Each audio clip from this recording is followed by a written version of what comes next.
नमस्कार दोस्तों, स्वागत है आप लोगों को स्टडी बाय दीपक चैनल पर। आज हम लोग देखेंगे top 15 Indian GK in Hindi most important and selected question लिए हैं जो ऑल कॉम्पिटिटिव एग्जाम में पूछे गए हैं और पूछे जाते हैं। चैनल पर न्यू है, चैनल को सब्सक्राइब करें। मोस्ट इम्पोर्टेंट क्वेश्चन है। चलिए शुरू करते हैं आज का फर्स्ट क्वेश्चन। आज का फर्स्ट क्वेश्चन है, भौतिकी विज्ञान में नोबेल पुरस्कार पाने वाले प्रथम भारतीय। ये है सीवी रमन है। सीवी रमन सही आंसर होगा, सीवी रमन। आगे देखते हैं, चिकित्सा में नोबेल पुरस्कार पाने वाले प्रथम भारतीय कौन है? चिकित्सा में नोबेल पुरस्कार पाने वाले प्रथम भारतीय डॉक्टर हरगोविंद खुराना है। सही आंसर होगा डॉक्टर हरगोविंद खुराना। आगे देखेंगे, अर्थशास्त्र में नोबेल पुरस्कार पाने वाले प्रथम भारतीय कौन है? अर्थशास्त्र में नोबेल पुरस्कार पाने वाले प्रथम भारतीय कौन है? अमर्त्य सेन। अमर्त्य सेन, अमर्त्य सही आंसर होगा अमर्त्य सेन। आगे देखेंगे, भारत में प्रथम सिख प्रधानमंत्री कौन है? भारत में प्रथम सिख प्रधानमंत्री कौन? ये है डॉक्टर मनमोहन सिंह। मनमोहन सिंह, डॉक्टर मनमोहन सिंह। सही आंसर होगा ए, डॉक्टर मनमोहन सिंह। आगे देखेंगे, नोबेल पुरस्कार प्राप्त प्रथम भारतीय महिला। नोबेल पुरस्कार प्राप्त प्रथम महिला कौन है? यह है मदर टेरेसा। मदर टेरेसा है। सही आंसर होगा मदर टेरेसा। आगे देखते हैं, प्रथम भारत रत्न प्राप्त करने वाली प्रथम महिला। भारत रत्न प्राप्त करने वाली प्रथम महिला ये कौन है? यह है श्रीमती इंदिरा गांधी। श्रीमती इंदिरा गांधी। आगे देखते हैं, प्रथम महिला चिकित्सक। प्रथम महिला चिकित्सक कौन है? यह है कादम्बिनी गोंगली। कादम्बिनी गोंगली। सही आंसर होगा सी, कादम्बिनी गोंगली। आगे देखेंगे, राष्ट्रीय ध्वज तिरंगे में तीनों क्षैतिज पट्टियां किस अनुपात में रहते हैं? राष्ट्र ध्वज में तिरंगों में तीनों क्षैतिज पट्टियां किस अनुपात में रहते हैं? यह रहते हैं 1:1 में रहता है। सही आंसर होगा सी, 1:1 में रहता है। आगे देखते हैं, राष्ट्र ध्वज तिरंगे का गहरा केसरिया रंग क्या दर्शाता है? यह दर्शाता है ताकत और साहस को दर्शाता है। गहरा केसरिया रंग को ताकत और साहस को दर्शाता है। आगे देखते हैं, राष्ट्र ध्वज तिरंगे में सबसे ऊपर कौन सा रंग रहता है? राष्ट्रीय ध्वज तिरंगे में सबसे ऊपर कौन सा रंग रहता है? यह रहता है गहरा केसरिया रंग। गहरा केसरिया रंग। सही आंसर होगा गहरा केसरिया रंग। आगे देखते हैं, राष्ट्र ध्वज तिरंगे में बीच में कौन सा रंग रहता है? राष्ट्र ध्वज तिरंगे में बीच में कौन सा रंग रहता है? यह रहता है सफ़ेद। सफ़ेद रंग रहता है। सही आंसर होगा सफ़ेद। आगे देखते हैं, राष्ट्र ध्वज तिरंगे में सबसे नीचे कौन सा रंग रहता है? सबसे नीचे राष्ट्र ध्वज तिरंगे में सबसे नीचे कौन सा रंग रहता है? यह रहता है हरा रंग। सही आंसर होगा हरा रंग। आगे देखते हैं, राष्ट्र ध्वज तिरंगे की लंबाई चौड़ाई का अनुपात कितना होता है? राष्ट्र ध्वज तिरंगे की लंबाई चौड़ाई अनुपात कितना होता है? यह होता है 3:2 में। 3:2 में रहता है। सही आंसर होगा 3:2। आगे देखते हैं,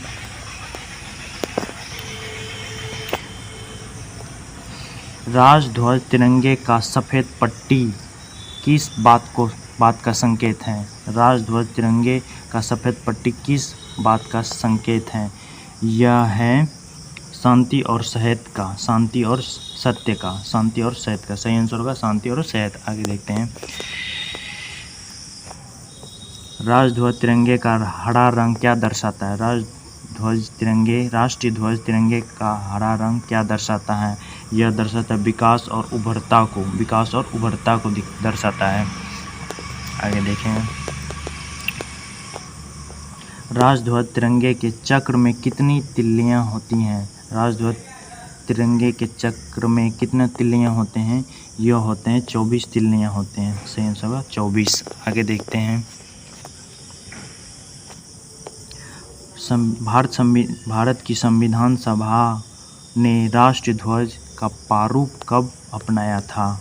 भारत की संविधान सभा ने राष्ट्रीय ध्वज का प्रारूप कब अपनाया था? यह अपनाया था ये 22 जुलाई 1947 को। 22 जुलाई 1947 को सही आंसर होगा 22 जुलाई 1947 को। आगे देखेंगे, भारत का राष्ट्रीय पक्षी है, यह है मोर सही आंसर होगा मोर। आगे देखते हैं, भारत का राष्ट्रीय पशु है, यह है कमल है। पुष्प है, भारत का राष्ट्रीय पुष्प है, यह कमल है। भारत का राष्ट्रीय पेड़ है, यह है बरगद का पेड़ है, सही आंसर होगा बरगद। आगे देखेंगे, भारत का राष्ट्रीय गान है, जन गण मन है, सही आंसर होगा जन गण मन। आगे देखेंगे, भारत का राष्ट्रीय नदी है, यह है गंगा नदी, सही आंसर होगा गंगा नदी। आगे देखेंगे, भारत का राष्ट्रीय जल जीवन है, यह है डॉल्फिन, सही आंसर होगा डॉल्फिन। आगे देखेंगे, भारत का राष्ट्रीय पशु है, बाघ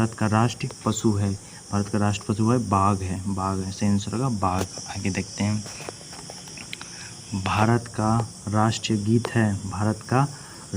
गीत है, वंदे मातरम है, वंदे मातरम है, सही आंसर होगा वंदे मातरम। आगे देखते हैं, भारत का राष्ट्रीय फल है, ये आम है, सही आंसर होगा आम। आगे देखते हैं, भारत का राष्ट्रीय खेल है, यह हॉकी है, सही आंसर होगा हॉकी। आगे देखते हैं,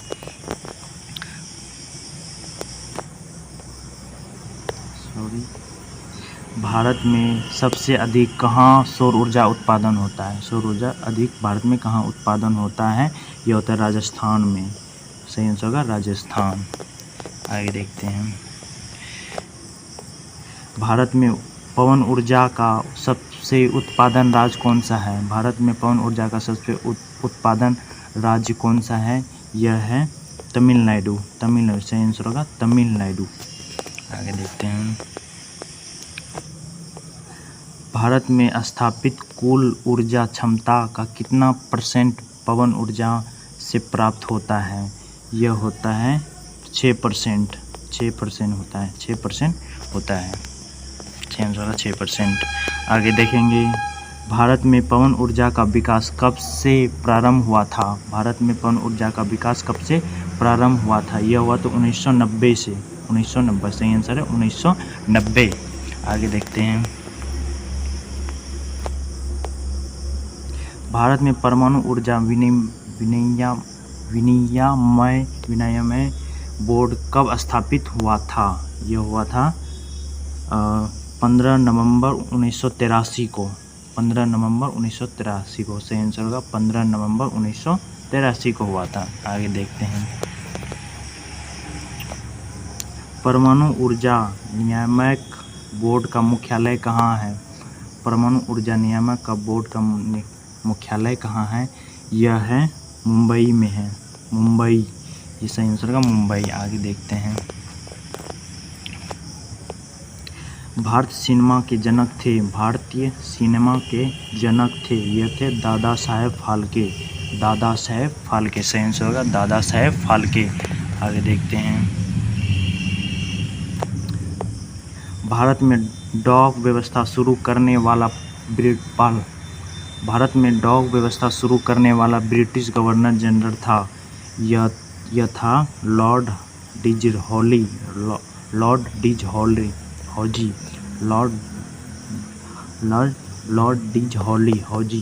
सही आंसर होगा लॉर्ड डिजहॉली। आगे देखते हैं, भारत में शिक्षा है मूलभूत अधिकार है, सही आंसर होगा मूलभूत अधिकार। आगे देखेंगे, भारत के तीसरे राष्ट्रपति कौन थे? जिनका अपने कार्यालय में ही निधन हुआ था। ये थे डॉक्टर जाकिर हुसैन। डॉक्टर जाकिर हुसैन अपने ही कार्यालय में निधन हो गया था। सही आंसर होगा डॉक्टर जाकिर हुसैन। आगे देखेंगे, भारत का राष्ट्रीय ध्वज नियम कब से लागू कर दिया गया था? भारत का राष्ट्रीय ध्वज नियम कब से लागू कर दिया गया था? यह किया गया 2002 में। 2002 में। 2000 सही आंसर होगा 2002। आगे देखते हैं, कौन सा नदी दक्षिण भारत की गंगा कहलाती है? कौन सा नदी दक्षिण भारत का गंगा कहलाती है? यह कहलाती है गोदावरी नदी। सही आंसर होगा गोदावरी नदी। आगे देखते हैं, प्रतिवर्ष भारत का वृद्धता पशु मेल लगता है। प्रतिवर्ष भारत का वृद्धमय पशु मेल लगता है। यह लगता है सोनपुर में। सोनपुर से आंसर होगा सोनपुर। आगे देखते हैं, भारत का बोस्टन किसे कहा जाता है? भारत का बोस्टन किसे कहा जाता है? यह कहा जाता है अहमदाबाद को। सही आंसर होगा अहमदाबाद।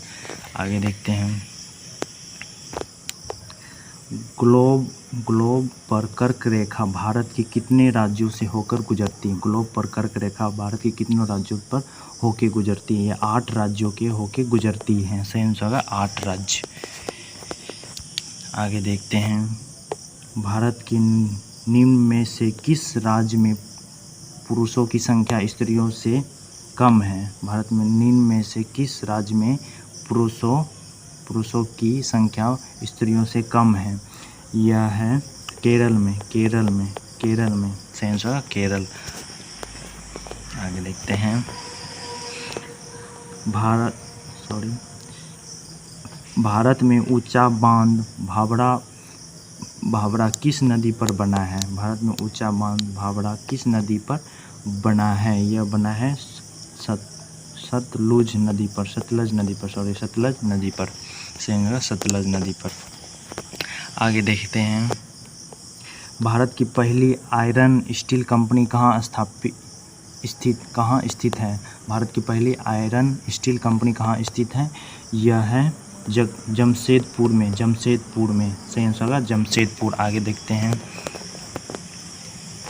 भारत का कौन सा राज्य शक्कर का कटोरा कहलाता है? भारत का कौन सा राज्य शक्कर का कटोरा कहलाता है? यह कहलाता है उत्तर प्रदेश। सही आंसर होगा उत्तर प्रदेश। आगे देखते हैं, भारत में कितने राष्ट्रीय राजमार्ग हैं? भारत में कितने राष्ट्रीय राजमार्ग हैं? यह है 228 है। कितना है? 228 है। याद रखिएगा 228 है। सही आंसर 228 है। आगे देखते हैं, भारत का एकमात्र स्थान जहां टीन पाया जाता है। भारत का एकमात्र स्थान जहां टीन पाया जाता है। मोस्ट इम्पोर्टेंट क्वेश्चन है, ऑल कॉम्पिटिटिव एग्जाम में पूछे जाते हैं। यह है हजारीबाग में पाया जाता है। आगे देखते हैं, वह नदी घाटी जिसे भारत का रूर के नाम से पुकारा जाता है। रूर नाम से पुकारा जाता है। यह है दामोदर नदी घाटी। सही आंसर होगा दामोदर नदी घाटी। आगे देखते हैं, भारत में किस राज्य को भारत का खाद्यान्न भंडार के रूप में जाना जाता है? यह जाना जाता है पंजाब राज्य में जाना जाता है। सही आंसर होगा पंजाब। शांति घाटी स्थित है। यह केरल में है। सही आंसर होगा केरल में है। याद रखिएगा केरल। आगे देखते हैं, 52 नंबर क्वेश्चन, 2 स्टार लिए थे। मदुरै कहाँ है? यह तमिलनाडु में है। सही आंसर होगा तमिलनाडु। आज का लास्ट क्वेश्चन था। Thank you watching this video. ऐसे ही GK/GS और अदर आने वाले वीडियो में इंग्लिश, GK/GS, साइंस हो गया, आने वाले वीडियो में आपको क्वेश्चन मिलेंगे। ऐसे GK/GS के क्वेश्चन के लिए चैनल को subscribe and like. Thank you watching this video. मिलते हैं नेक्स्ट दिन, तब तक के लिए जय हिंद।